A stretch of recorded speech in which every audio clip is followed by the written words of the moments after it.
오늘 소개해드릴 책은 오진환 저자의 법조 인생 40년의 진솔한 기록, 꿈, 바람, 그리고 소망입니다. 저자 소개해드리겠습니다. 지은이 오진환. 오진환은 전라북도 남원에서 태어나 중학교까지 그곳에서 마치고 고등학교 때부터 서울에서 생활하였다. 청혼의 꿈을 품고 고군분투하여 서울대학교 법과대학에 입학하였고 졸업하는 해에 사법시험 제21회에 합격하여 법조인이 되었다.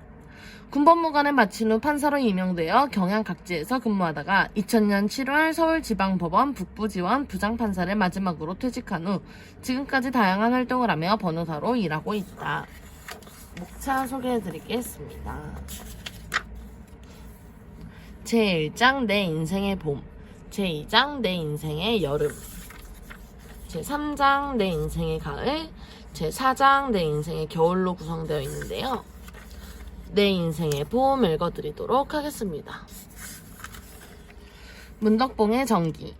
나는 해방 후 한국전쟁을 겪고 나서 을미년 음력 7월 초 이튿날 전라북도 남원시 주생면 내동리 문덕봉 아래 조그만 마을에서 태어났다. 주생면은 조선시대 말단 행정기구인 이연방, 주포방, 남생방 등 3개 방이 있던 지역으로서 1914년 행정구역 통폐합 당시 주포와 남생의 이름을 따서 주생면이라고 하였고 10개의 법정리 중 내동리는 대둔산, 구봉산 등과 함께 전북의 5대 바위 명산으로 꼽히는 문덕봉 밑에 자리 잡고 있다. 내가 태어난 곳은 가구수 5개 정도의 조그만 자연마을이었다. 뒤로는 고장봉이, 앞으로는 내가 초등학교 다닐 때 생긴 낚시동호인들이 종종 잡는 금풍저수지가 있고 사방이 높고 낮은 산으로 둘러싸인 조그만 마을 내동리 용동마을이다. 지금도 금세 생각난다. 여름철 뜨거운 하루 보내고 밤을 맞이하면 온 가족이 시냇가 깨끗한 넓은 바위 위에 팔베개하고 누워 밤하늘을 쳐다보며 안개꽃처럼 하얗게 수놓은 별을 헤아리곤 했다. 하루 종일 뜨거운 햇볕에 달궈진 바위는 밤이 되어도 온기가 계속되었고 밤이 깊어가면서 선선한 바람이라도 불라치면 그 위에 등을 대고 눕는 것이 찜질방 즐기듯 참 좋았다. 봄이면 멀리 아지랑이 속에 수줍은 소녀의 볼처럼 보일 듯 말 듯 가슴 설레게 피어나는 복숭아꽃 군락을 보며 계절을 깨닫고 여름이면 따가운 햇빛 피하며 산골짝 퍼런 운덩이 속 풍덩 미역을 감고 가을이 되면 황금빛 들녘에서 이리저리 메뚜기를 잡으며 또 겨울이 오면 손바닥만한 미나리밭 얼음판에서 수제 썰매를 타던 시절. 그때는 누구와 비교할 줄 모르고 위도 아래도 잘 모른 채 우물한 개구리처럼 조그만 시골 마을이 나의 전부였던 시절이었다. 누구나 태어나 자란 곳을 그리워한다. 서울로 진학하느라 일찍 고향을 떠나 살다가 나이 들어 내가 태어난 곳을 찾아가 보니 옛집은 온데간데 없고 집 앞에 우뚝 서있던 커다란 감나무와 우물도 흔적이 없다. 몇 가구 안 되는 마을 주민들이 하나둘씩 도시로 이주해 나가거나 헤어져서 아예 마을 자체가 거의 사라졌다. 어째나 가슴이 텅 비고 쓸쓸하던지 어릴 적 뛰놀고 자라던 자국들이 그대로 남아있는 고향을 가진 사람은 그래도 행복한 이임을 실감하였다. 나는 흔적 없는 공간에 한없이 순진하고 난만한 추억들만 가득했다. 물론 내 기억에는 없지만 어려서부터 어머니께 들은 바로는 내가 태어난 시절 중에서도 특히 삼복더위에는 먹을 것이 없어서 쌀 한 톨 구경하기 어려웠다고 한다. 어머니는 제대로 먹지 못하여 젖이 나오지 아니하였고 보리쌀밥을 갈아서 그 물을 젖 대신 먹였다고 한다. 우리 집 형편은 그렇게 어려웠다.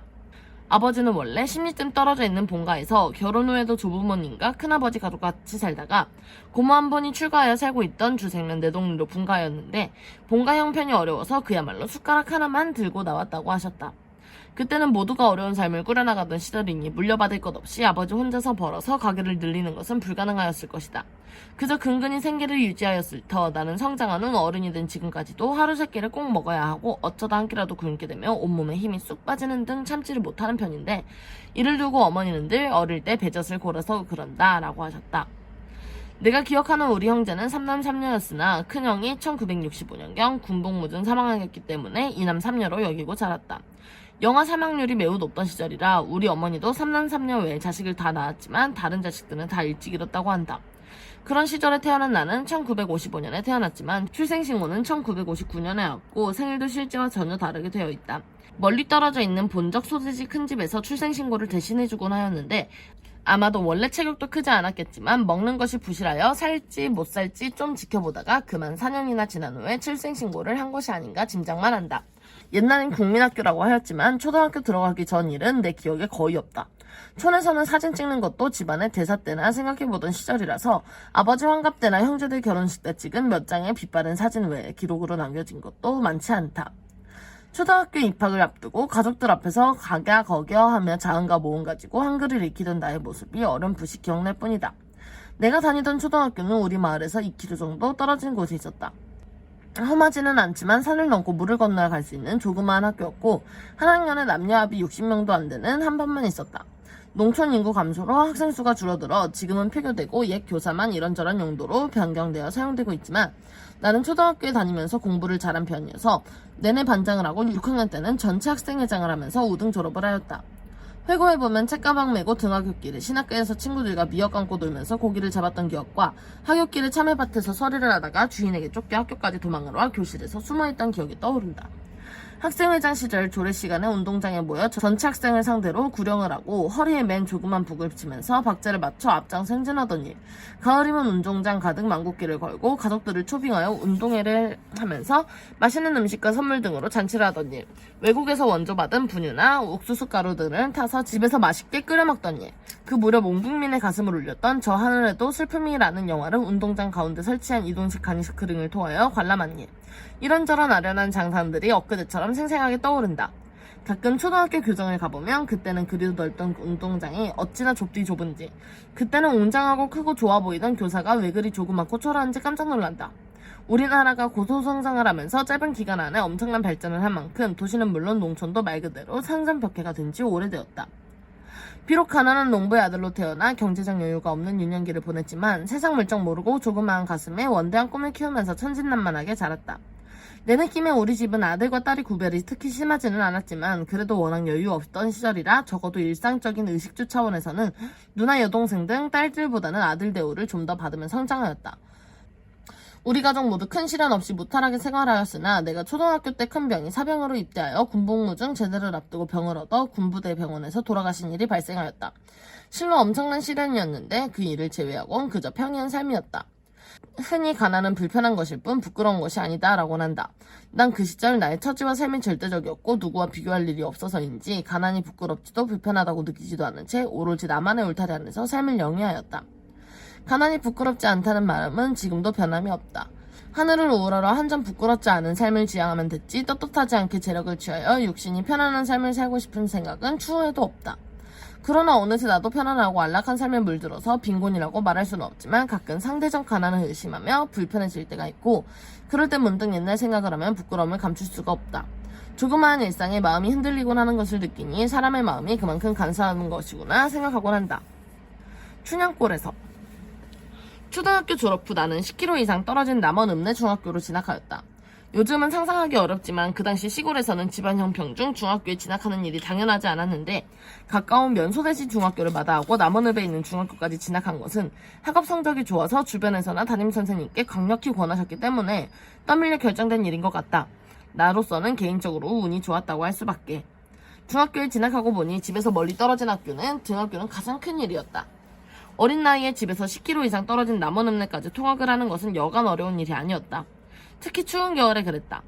고등학생 정도 되면 자전거를 타고 통학하는 학생도 있었지만 중학생인 나로서 다른 친구들과 똑같이 집에서 3km 정도 떨어진 간이역으로 걸어가 기차를 타고 남원읍내로 통학할 수밖에 없었다. 지금은 동네 앞까지 시내버스가 다니지만 그 당시엔 그것이 최선이었다. 지금 생각해도 매일 어떻게 그런 생활을 하였는지 모르겠다. 다른 선택의 여지가 없었지만 참 힘들고 어려운 등하굣길이었다. 어쩌다 늦게 하교하는 길에 기차역에서 내려서 집으로 걸어오다 보면 칠흑 같은 밤이 되곤 하였는데 그땐 어머니가 누나와 함께 중간층까지 마중을 나와주셨다. 집에 전화기가 없어서 늦게 하교한다는 사실조차 미리 알려줄 수 있는 방법이 없던 때라서 내가 평소와 같은 시간에 집에 오지 않으면 어머니와 누나는 아마 어디쯤 오지 않을까 하고 집을 나서서 조금씩 기차역 쪽으로 발걸음을 옮겼다. 그러다 보면 어느새 중간층까지 오게 되었고 깜깜한 밤이 되었다. 그 길에는 조그만 야산이 있었는데 여기저기 분묘등이 있고 가끔 무서운 짐승이 출몰한다는 소문에 저녁이 되면 왜 그리도 무서웠는지 온몸이 오그라들어 발걸음을 옮기기가 어려웠다. 어머니와 누나가 아니었다면 어떻게 그 산길을 혼자 넘어왔을까 지금 생각해도 옥삭하다. 그런 길을 나는 3년 동안 거의 대부분 걸어다녔다. 한여름 폭우가 쏟아지는 날도 한겨울 눈보라가 몰아치는 날도 걸었다. 등하교를 하던 당사자로서는 참 불편하고 힘들었지만 비와 눈발이 농과 밭으로 된 평야를 누비며 바람을 타고 멀리서부터 폭풍처럼 몰려있는 광경은 몇 번이고 다시 보고 싶은 아름다운 자연의 광경이다. 지나간 일은 늘 아름다워지는 것 아닌가. 그때는 고통이었지만 지금 생각하면 다 추억이다. 한여름 땡볕 속에서 모자 하나 둘러쓰고 집에서 기차역까지 헉헉거리면서 걷고 갑자기 맞이한 소나기를 피하며 남의 원두막 속으로 들어가기도 하며 겨울철 멀리서부터 눈보라가 하얗게 밀려오는 것을 조그만 우산 안으로 가린 채 한 발 한 발 어렵게 헤쳐나가는 일들이 아련하게 떠오른다. 등하굣길의 어려움을 잘 알고 계신 부모님은 특별히 혹한기에 몇 번 새로운 통학 방법을 시도하셨다. 한 번은 같은 동네 사는 한 학년 위 선배와 같이 읍내에서 자취를 시켰고, 또 한 번은 직장 다니던 몇 년 선배의 읍내 가게에서 머물게 하는 정도였다. 자취하는 동안 연탄불이 과열되어 방바닥 장판에 불이 붙는 것도 모르고 자다가 뜨거운 기운에 깨어난 가까스로 화재를 면한 적도 있고, 연탄가스에 중독되어 생명을 잃을 뻔한 적도 있다. 도시 생활에서 연탄가스 사용이 가장 보편적인 데라서 연탄가스 사고로 큰 힘을 당하는 일이 흔한 뉴스거리였던 시절이 있다. 같이 자취하던 선배가 가스에 중독되어 실신한 날을 얻고 병원으로 달려가는 동안 찬바람을 쐬고 의식을 회복하였던 기억이 새롭다.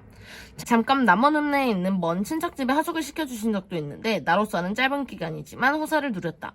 3년이라는 세월 동안 먼 길 등하교를 하는 과정은 한마디로 다사다난하였다고 할까?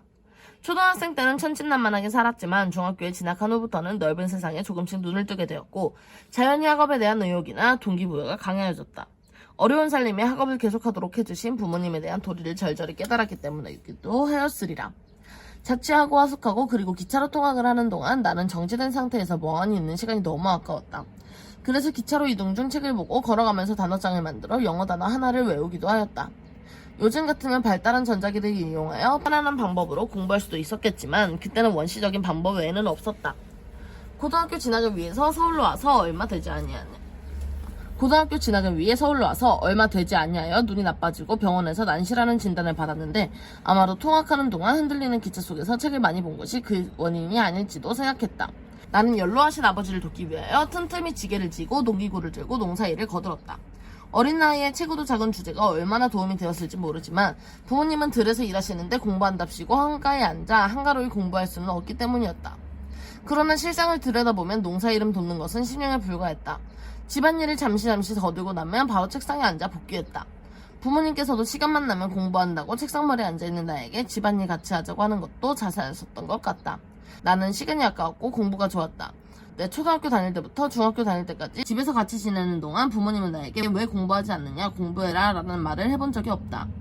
그 당시 부모님에게는 공부만이 살 길이다 하는 개념 자체가 없었던 탓이기도 하고 내 태도에서는 공부는 누구의 말을 듣기 전에 스스로 알아서 해야 되는 것이라고 느꼈기 때문이다.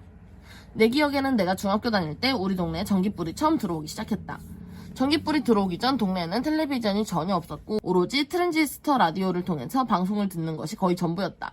전기가 들어오기 전 밤이면 오래된 호롱불을 켜놓고 희미한 등불 아래서 공부하던 생각이 까마득한 옛날 같다. 우리나라가 해방 후 한국전쟁까지 쥐고 나서 짧은 시간 안에 근대화를 이룩하고 이제 선진국계 대열에 들어선 것을 전 세계가 경이롭게 평가하고 있거니와 나는 이 나이에 이를 때까지 한 세대의 농업사회, 산업사회, 그리고 정보화사회를 차례대로 생생하게 겪었고 이제 제4차 산업혁명 시대를 직접 체험하고 있는 셈이다. 참으로 현기증 나도록 빠르게 지나가는 세월을 살아왔다. 오늘은 여기까지 읽어볼 건데요. 오진환 저자의 법조 인생 40년의 진솔한 기록, 꿈, 바람, 그리고 소망이었습니다. 안녕.